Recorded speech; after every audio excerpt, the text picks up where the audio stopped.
What's up guys, Jared here. As is often the case with recent South Park, the streaming wars is pretty meta, so before we get into the review, I'm going to start off by breaking down the commentary to see if we can deduce why this reporter says, "Just proof once again, Tom, that streaming services have made everything suck." Alright, let's start off with the basics. South Park is experiencing a drought due to global man-bear-pig, or as is made explicit in this episode, climate change. So, the town looks to lease water from those with a surplus supply, namely Credigree and Integrity Farms. So, Stan and Token's dads each launch a streaming service, and then the next thing you know, every rich guy in town is throwing around money trying to buy up all the water rights in order to get in on the business of leasing water to paying subscribers. So obviously the water streaming services are stand-in for content streaming services like Netflix, HBO Max, Paramount Plus, and whatever Peacock is. The Chinatown-inspired rich guys who are buying up all the lands in hopes to profit off of people's access to water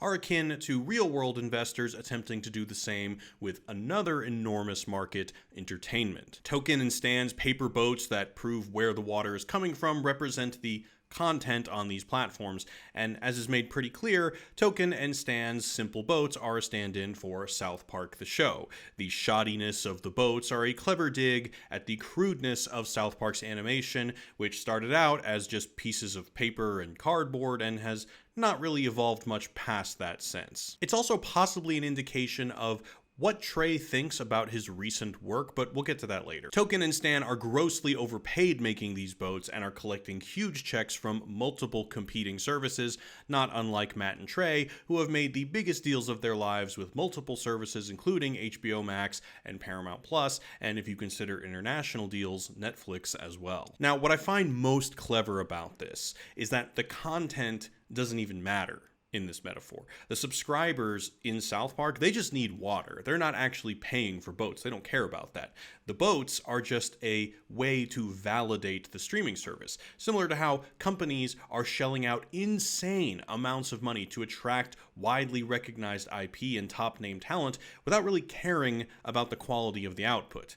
As Butters says, "Well, they're going to take everything they can get. Everyone knows at the end of the day, there's only going to be like 3 streaming services, so everyone just wants to have their shit on their stream and get bought out, you know? And they don't give a fuck how good anything is." And here I think is the most damning indictment of the streaming wars, that most of these platforms are just accumulating attractive assets to drive up its valuation in preparation for an epic payday when whomever the winner is just buys them out. The goal is not to create the best content and then whoever has the best content wins. The goal is just to raise enough money to outlast the competitor or to accumulate enough assets to boost the rating of the corporation, to maintain their market cap and allow for an endless supply of cheap credit. Whatever it isn't about the quality of the content. That's doing business in America. You just get in, f everything up, pay people money you don't have, and try to get a bigger market evaluation, yes? These streaming platforms market themselves as a consumer subscription service, but as South Park suggests, this is just an extended performance to conceal the real game being played here, which is rich people investing in a product that isn't intended to make money from consumers, but to become an attractive enough asset so that it will be acquired by even richer people. When capital is so concentrated at the top, enterprising business people know that the best chance for success isn't creating value for a large number of customers, but in creating something that will look good in a rich person's portfolio. It's kind of like Cartman's fake tits. He tries to convince his mom to get them so that the rich guy across the street will become his new dad and invite them to live with him in his awesome mansion instead of Cartman's really crappy hot dog. And Cartman ends up getting them instead because he loses a game of chicken with his mom, but regardless, it functions on a similar level as the streaming plot. At this stage of capitalism, the winners are the ones who are appealing enough to get bought out by the fat cats. As Butters says at one point, even the people at the managerial level that are making these streaming deals, they know that they're eventually going to get fired and they're just going to move to another service or another company, because second to their primary duty of closing these deals is the unwritten part of the job, which is to pretend that they're creating a long-lasting viable product. So where does this all lead? What does this absurd dance of market caps and buyouts and valuations, what does this mean for the future of entertainment? entertainment? Well, it leads to somebody like Pee-Pee, who, once he owns all the water, decides to sell what he has the most of, pee. Basically, when only one entity controls the delivery of entertainment, they'll be able to produce straight up piss and we'll have to swallow it because it's the only option in town. Alright, so now let's talk about Man Bear Pig, who, if it wasn't already abundantly clear in previous episodes, is now straight up labeled as climate change. So if climate change is creating the drought that incentivizes rich people to control the remaining water supply, how does this translate into the streaming wars in terms of content? Well, ultimately, as Cartman says, somebody has been fucking Man Bear Pig's mom, and it's Pee-Pee, or in the context of this economic analysis, capitalism. Capitalism's need for perpetual growth has led to planetary degradation and impending climate catastrophe, aka Man Bear Pig. If capitalism caused climate change, which has caused the drought, then the episode recasts Man Bear Pig as another product of capitalism, which is increased consolidation of capital to the people at the top. Or in the episode, a gangster who buys up all the land in the mountains for Pee-Pee and kills off the competition, consolidating all the water for Pee-Pee. Just like these precarious business models are eventually going to end up with one or two streaming platforms owning the streaming rights to basically everything. And with little to no competition, people will be content with consuming just straight up piss. And in a sense, I think this episode illustrates how Matt and Trey also feel complacent in this pissification of content. When the people of South Park are forced to drink pee, Randy regrets becoming a weed farmer and reverts back to the scientist version of Randy from earlier seasons in order to fix the situation. We see Randy apologize to Sharon and his coworker Nelson for the whole weed thing, and then later in a song, Randy claims that his time at Tegrity Farms was a one-note overwrought part of the show and that weed, quote, killed his character, all of which is yet another come-to-Jesus moment in which Trey essentially admits to the show's drop in quality ever since Randy moved to Tegrity Farms in season 22. And I think here, Trey is admitting that his output as a showrunner has also been affected by this economics of streaming services. Trey can just get rich, smoke weed, not have to care about the quality of the show because he's making exponentially more money than he ever has, just whoring out the globally recognized brand of South Park to the highest bidders who don't even care what he makes, as evidenced by the fact that he just got paid millions of dollars to basically hate on their business model for an hour. Unlike television, he isn't even beholden to ratings. There are no public Nielsen reports. The performance of content on streaming services is entirely a black box, so who cares? If nobody watches the show, then the streamer just won't include the number of viewers in whatever sales deck they create. They'll just cherry pick some other random data metric that makes it look successful, so nobody actually believes that the quality of the content will crown a winner in these streaming wars. See, what he did was he paid people too much money while actually devaluing the artists, creating a streaming business that was driving content instead of content driving the business. When Randy uses science to get people fresh water by taking the salt out of the water and then putting the salt at KFC and Arby's, that seems to represent Trey feeling inspired to put work into making amazing content again, rather than just smoking weed and getting rich. But ultimately, all of that is really hard. In the end, Randy just reverts back to a weed-smoking Karen, and the citizens of South Park reason that, well, if Man Bear Pig's child is going to be climate change someday, shouldn't we kill it?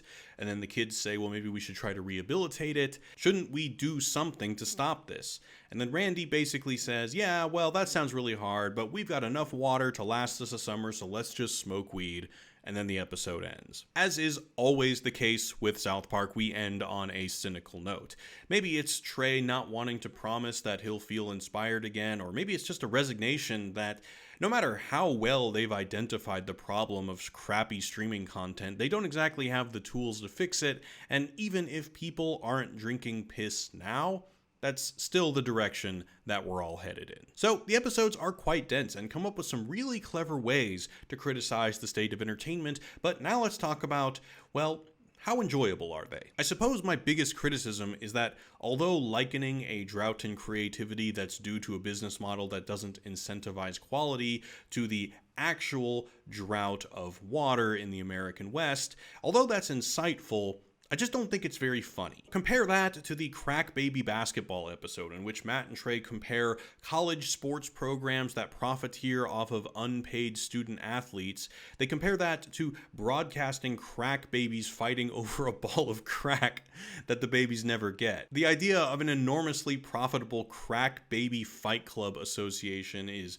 crude, it's insensitive, it's absurd, and most importantly, it's hilarious. The town of South Park running low on water is, well, that's not as funny. In the Crack Baby episode, this led to hilarious scenes like Cartman posing as a talent scout who would approach crack-addicted pregnant women and offer their deformed unborn children full ride scholarships to play in the league. Or then later in the episode when Cartman dresses up as a Southern slave owner and asks the University of Colorado athletic department, how is it that they got away with not paying their athletes? The ruthless absurdity of the premise not only makes it much funnier, but it makes the criticism all the more biting. Comparing university athletic programs to crack baby hustlers is a lot funnier than comparing paper boats to streaming content. Probably my favorite part of the episode was the celebrities who pushed crypto and TV ads, drinking pee and selling pee on TV saying, as Matt Damon said, "Fortune favors the bold." This was funny every time. But even here, I can't help but notice a wee bit of hypocrisy. If Reese Witherspoon and Matt Damon are sellouts who whore themselves out for crypto companies, then how are Matt and Trey, who got the biggest payday of their lives, making content for streaming services that they fully admit are stupid, how are they any different? Especially when the content itself amounts to an admittance that they're whoring out their IP for a paycheck. Now, obviously, promoting a crappy streaming service to your fans might risk them losing tens, at most hundreds of dollars, while you could, and many have, lose your entire life savings investing in crypto, but still seems like a little bit of a lack of self-awareness to me. Lastly, the Karen joke. I didn't find this very funny. Randy is acting like a Karen and people call him Karen, so what's the joke? That he's a man? I didn't even find the things that he was Karening out about to be very outrageous. I mean, I feel like I've seen Karens do that. There's nothing even remotely ironic here. He's just genuinely acting like a Karen. This felt like the most boomerish joke in recent South Park because it just came off like Trey was flexing how hip he is by virtue of him knowing what a Karen is. Having said that, I still largely enjoyed both episodes, and I'm willing to forgive pretty much all of the nitpicks every time I see Cartman's glorious Dead or Alive Extreme Beach Volleyball / Tifa booby physics. It's so freaking epic every time, and I can't help but think, though, that Trey really missed a golden opportunity in that he didn't turn Cartman into a titty streamer. I mean, nothing would marry the two plots of streaming and titties better than being a titty streamer on Twitch. Trey, hire me, brother. And although I can't offer sumptuous breasts on Twitch, I can offer a replay of the two classic South Park games, Stick of Truth and The Fractured Butthole, which I'm currently doing on my Twitch channel. So be sure to check me out as I just geek out about these two incredible gifts to all South Park fans. I mean, the references, the songs that are always coming in that you can revisit and oh, it's just so good. So I'm streaming every Wednesday and Thursday at 9 a.m. Pacific. Links are in the description. Be sure to subscribe to this channel for more content. And as always, thanks so much for watching, guys. Peace.